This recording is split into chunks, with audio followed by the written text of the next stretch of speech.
Bale, hello habibis! Another day, another mini vlog. Bale, ito yung oras na mga 3 AM na yata. 3 AM na to nang nagre-repack kami ni Berhil ng mantika. Oh, mantika yan. Oo, mantika.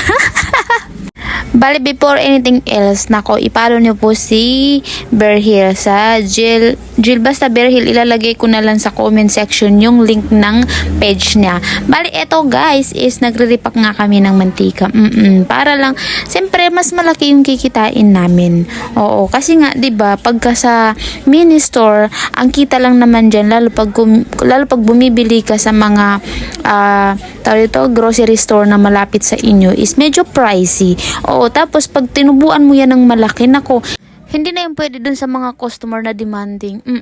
Pero sa lahat na hindi demanding, ay nako talaga. Hello sa inyo. And I love you so much. Huy.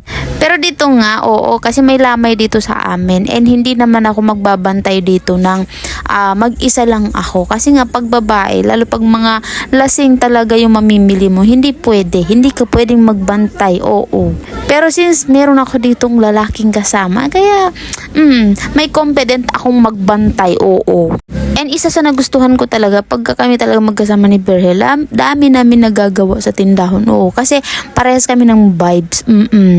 Pero siyempre, since naman na hindi ko pa yan siya binabayaran or sinasahuran, ako talaga, nahihiya ako ng very light. Pero nagbibigay-bigay, kahit paunti-unti, ganun. Oo, sabi ko nga sa kanya, na ako talaga, daratingan time talaga, hindi ko nasasabihin dito sa vlog ko, basta daratingan time.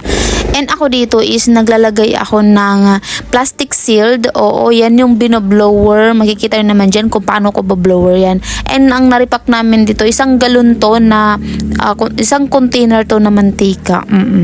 Bali rin niripak namin dyan sa bote na yan. Alam nyo ba, sa sobrang mahal ng cost of living sa Pilipinas, naku talaga, maging madiskarte ka dapat para hindi ka maubusan ng pera or para kumita ka ng pera. Kahit naman yan pa unti-unti or maliit lang yung tubo mo, pag nagsama-sama yan, naku talaga, sobrang laki na din yan. Tapos lagi kang maghahanap ng way na mas makamura ka doon sa mga items na bibili mo para tumubo ka ng kahit papano 3 or 4. Oo. Minsan kasi tumutubo tayo ng 20%, minsan naman 1%, 15%. Sobrang liit na lang talaga ng 15% or 5%. Parang hindi na siya, alam mo yun, kung maliit yung tindahan mo, sobrang liit na lang din ang kita mo.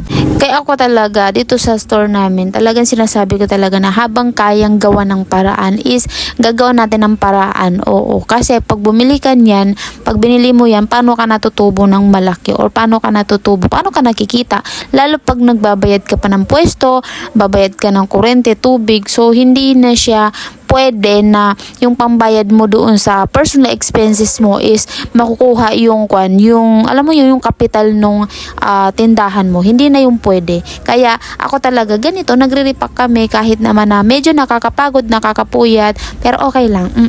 Kaya eto, bumili na kayo niyan sa Yellow Basket ko sa TikTok shop. Ay, nag-promote. Pero eto guys, pinakita ko lang naman sa inyo. Kaya sa lahat ng negosyante na nandyan, naku talaga, mag-repack kayo kasi the best way yan. So, thank you for watching.